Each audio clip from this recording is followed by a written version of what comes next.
মারধর ভাঙচুর হট্টগোলের মধ্যে দিয়ে ঢাকা মেডিকেল কলেজ পেরুলো উত্তেজনাকর একটি রাত। তিনটি পৃথক ঘটনার জেরে চিকিৎসকদের উপর হয় হামলা, জরুরি বিভাগেও ধারালো অস্ত্র নিয়ে হয় মারামারি।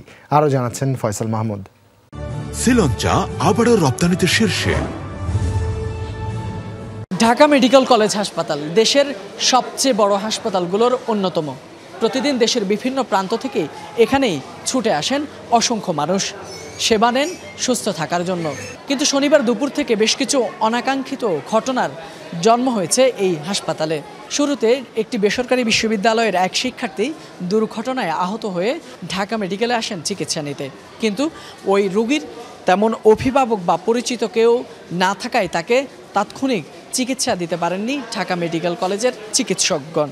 এই ঘটনার পরিপ্রেক্ষিতে সন্ধ্যায় সেই বেসরকারি বিশ্ববিদ্যালয়ের শিক্ষার্থীরা এসে ঢাকা মেডিকেল কলেজ হাসপাতালের ভেতরে ব্যাপক ভাঙচুর এবং ডাক্তারদেরকে হেনস্থা করেন। এর পরের ঘটনা রাত 10টার দিকে এলাকাভিত্তিক দুটি গ্রুপের সংঘর্ষের ঘটনা ছড়ায় ঢাকা মেডিকেল পর্যন্ত। এখানে এসেও একে অপরকে হামলা করেন এবং রক্তাক্ত করেন, যার ফলশ্রুতিতে একজন সেখানেই মারা যান। এই ঘটনার রেশ কাটতে না কাটতেই ঠিক রাত 11টার দিকে আরও একটি ঘটনা ঘটে। একজন বিষ পান করার রোগীকে নিয়ে আসেন তার স্বজনেরা, যদিও সেই সময় তার অবস্থা ছিল একেবারে মুমূর্ষ, যেটি চিকিৎসক বলেছেন। কিন্তু এর কিছুক্ষণ পরেই রোগীটি মারা যাওয়ায় পরিবারের পক্ষ থেকে অভিযোগ তোলা হয়েছে ডাক্তাররা সঠিক চিকিৎসা না দেওয়ার কারণেই সেই রোগীটি মারা যায়। এমন অভিযোগ তুলে ঢাকা মেডিকেল কলেজ হাসপাতালের যে ইমার্জেন্সি আইসিইউ সেন্টারটি রয়েছে সেখানে ভাঙচুর চালান সেই রোগীর স্বজনেরা। এবং আপনারা দেখতে পাচ্ছেন যে ভেতরকার পরিস্থিতি বেশ শোচনীয়। এখানে অনেক কিছুই ভাঙচুর করা হয়েছে এবং ডাক্তারদেরকেও হেনস্থা করা হয়েছে। আমার কাছে দেখে মনে হয়েছে পেশেন্টটা ব্রড ডেথ, মানে মৃত অবস্থায় এখানে এসেছে। যখন জিজ্ঞেস করলাম কি হয়েছে, পেশেন্টের যে অ্যাটেন্ডেন্ট একজন ফিমেল, উনি আমাকে খুব অ্যাগ্রেসিভ ওয়েতে বললেন যে ডাক্তাররা আমার রুগীকে মেরে ফেলছে।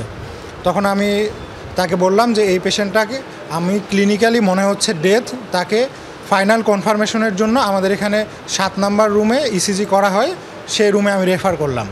তো পেশেন্টটাকে 7 নম্বর রুমে নিয়ে যাওয়া হয়। সেখান থেকে ইসিজি করে ইসিজি পেপারটা আমাকে যখন দেয়, আমি দেখলাম যে পেশেন্টটা মারা গেছে। যখন আমি তাকে এটা বললাম, তখন সঙ্গে সঙ্গে উনি আমাদের এখানকার যে ফাইলপত্রগুলো সব উনি ছুঁড়ে ফেলে দিলেন, এপাশের ট্রলিটাও ফেলে দিলেন। ঢাকা মেডিকেল কলেজের মতো হসপিটালে যদি ইমার্জেন্সিতে আমরা নিরাপত্তা না পাই, তাহলে আমরা বাংলাদেশে কোথায় নিরাপত্তা পাবো? কোন জায়গায় আমরা চিকিৎসা করলে আমরা আমাদের পেশেন্টের নিরাপত্তা পাবো? আমরা শুধু এটা জানতে চাই। এরকম অবস্থা দেখা যদি কোনো কিছু বাদ করে যায় চিকিৎসাতে, যদি আমাদের রোগী চিকিৎসার অভাবে কোনো কিছু হয়ে যায়, তার মধ্যে বয়ে আমি সারাক্ষণ কান্নাই করতেছিলাম। মেডিকেলে ভাঙচুর ও চিকিৎসককে লাঞ্ছিতের ঘটনায় কর্মবিরতির ঘোষণা দেন ইন্টার্ন চিকিৎসকরা। এতে ভোগান্তিতে পড়েন অনেক রোগী। এখানে কার্যক্রম টোটালি বন্ধ। ভাঙচুর হয়েছে, পাশে উসেক ভাঙচুর হয়েছে, ডাক্তার 3জন ডাক্তারকে অনেক মারধর করছে, আমাদের সিস্টারের গায়েতে নার্সের গায়ে হাত উঠাইছে।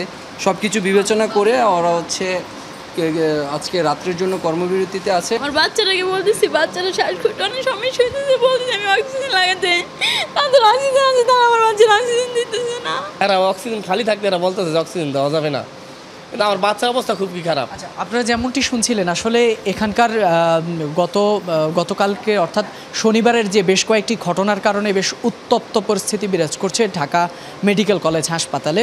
সেখানে আপনারা জানেন যে ডাক্তারদেরকে হেনস্থা করা হয়েছে এবং এখানে প্রায় বেশ কয়েকটি হামলা ভাঙচুরের মতো ন্যাক্কারজনক ঘটনা ঘটেছে।